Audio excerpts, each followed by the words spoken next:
Olá, meus queridos, a graça e a paz do nosso Senhor Jesus Cristo. Vamos dar sequência à nossa série devocional.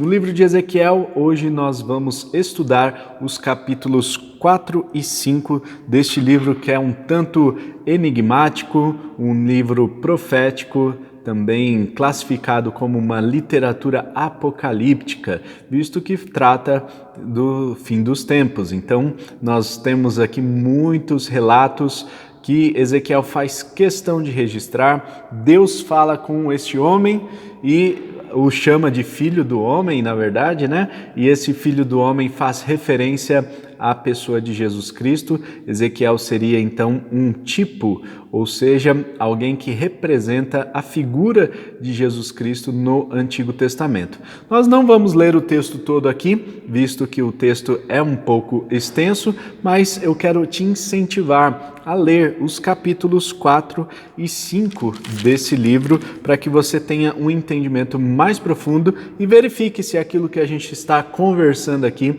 é realmente o que está sendo descrito no livro. Na primeira visão aqui do capítulo 4, é uma dramatização. Então Ezequiel ele recebe essa profecia de Deus e ele vai dramatizar como as coisas iriam acontecer. E, portanto, Deus manda que Ezequiel pegue um tijolo e faça ali um tipo de maquete profética. Isso aconteceria no ano 588 a.C., com a invasão dos babilônicos ali na cidade de Jerusalém. Então, a cidade ficaria sitiada e seria conquistada. A esse cerco, a referência desse cerco, né, é dada então pelo próprio Deus ao profeta Ezequiel, alguns anos de antecedência ao fato, e isso vai trazer uma tristeza muito grande para o povo de Israel. Nestes dois capítulos aqui, nós vemos uma mensagem muito dura proferida do profeta para o seu povo, para o povo de Israel, e uma mensagem que revela juízo, uma mensagem de que provocou muita tristeza e consternação em todos aqueles que estavam ouvindo. Nós vemos que tinha ali alguns elementos muito claros de uma guerra em que os babilônios então invadiriam a cidade e cercariam essa cidade, impedindo que alimento e água também entrasse na cidade. Isso faria com que eles ficassem sem alimento e sem água, ficariam com certeza ali desidratados, desnutridos e mais suscetíveis ao inimigo. Então, nós vemos que esse julgamento de Deus vai acontecer no ano 588 e o profeta Ezequiel recebe essa profecia de que aconteceria alguns anos antes. E o profeta também recebe algumas ordens meio esquisitas da parte de Deus, para que ele se deitasse de um lado, para que ele ficasse naquela mesma posição, o número de dias referentes aos anos em que Israel pecou contra o Senhor. 390 anos faz referência ao tempo em que durou aí os reinados. Então, aproximadamente aí 400 anos entre o período da saída lá do Egito até o fim dos reinados. Então, passou por juízes ali e os reis até chegar esse período em que o povo de Israel será castigado ou receberá o juízo por ser um povo obstinado, um povo rebelde, um povo que estava idolatrando outros deuses. Então nós vemos aqui 4 sermões proféticos dramatizados de forma muito prática. Este primeiro, do tijolo, que simbolizava a cidade de Jerusalém, que estava sendo sitiada.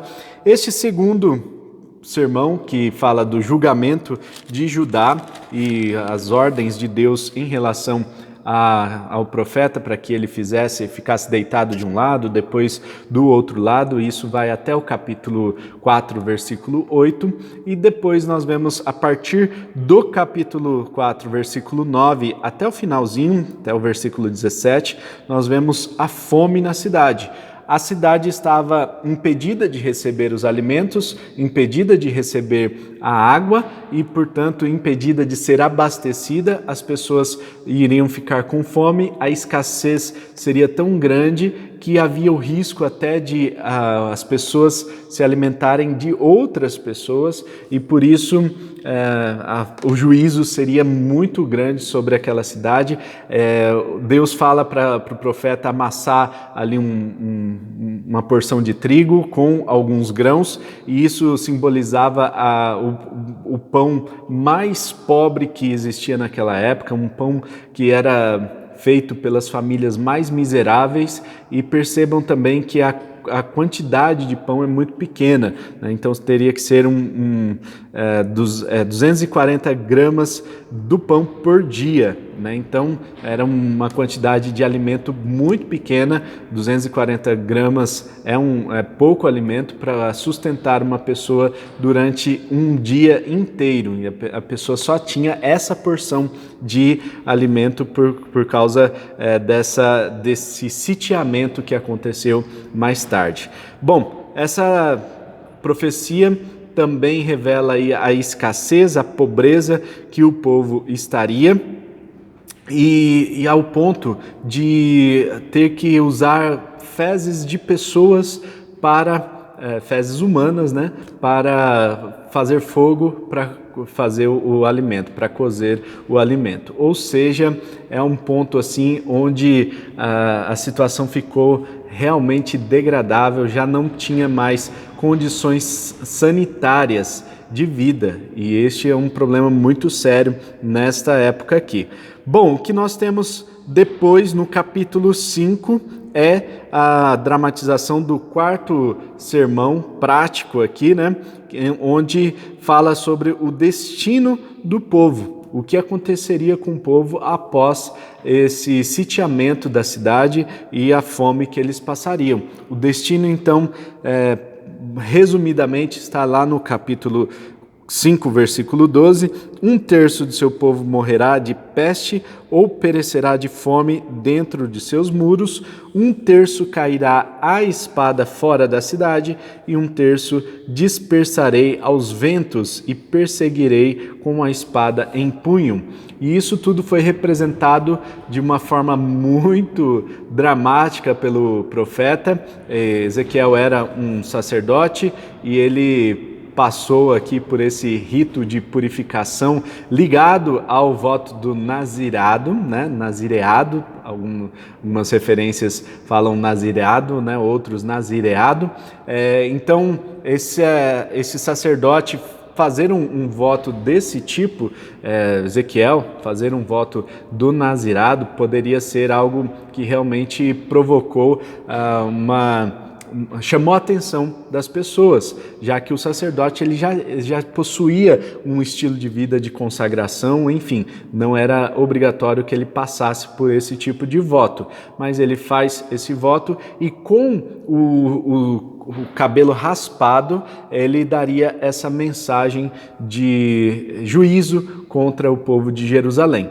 Além disso, Deus manda que ele faça algumas coisas com os cabelos, né? Então, uma parte dos cabelos era para ser queimado, outra parte dos cabelos era para ser espalhada ao vento e outra parte colocada ao redor daquele tijolo que foi usado como uma maquete em relação à cidade. Bom, diante de tudo isso, nós vemos que Deus ele profere o juízo contra a cidade de Jerusalém, mas a cidade não se arrepende, e isso faz com que o juízo verdadeiramente aconteça em Jerusalém.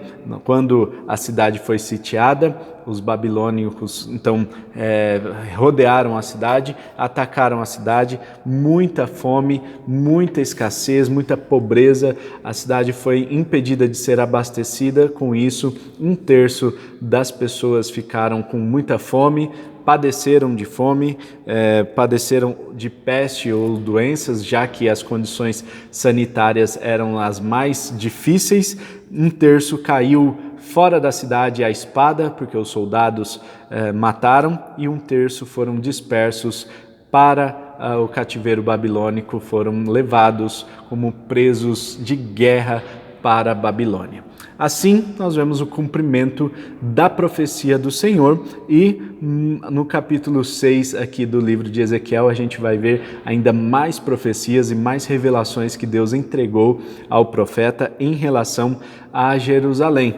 Nós vamos nos aprofundar nesse texto em nome de Jesus. E eu quero te incentivar a ler. Hoje nós não lemos aqui todos os versículos do capítulo 4 e do capítulo 5 do livro de Ezequiel, mas eu quero te incentivar a ler essa passagem. Não perca essa oportunidade de ler os capítulos 4 e 5 do livro de Ezequiel para você verificar se tudo aquilo que eu trouxe aqui é realmente verdade e de repente Deus também traz algum entendimento melhor daquilo que nós conversamos, tá certo?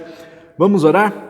Pai Celestial, muito obrigado pelo dia de hoje, que o Senhor continue nos abençoando, que o Senhor continue, ó Deus, falando com o seu povo, trazendo os seus ensinamentos de forma muito prática, que o Senhor, ó Deus, assim como falou com o profeta Ezequiel, que o Senhor continue falando aos nossos corações, nos ensinando e nos abençoando, em nome de Jesus que nós oramos. Amém e amém. Não se esqueça de compartilhar esse vídeo e também se inscrever no nosso canal para ficar por dentro das novidades. Deus abençoe, até amanhã com o nosso devocional. Um forte abraço, tamo junto, tchau.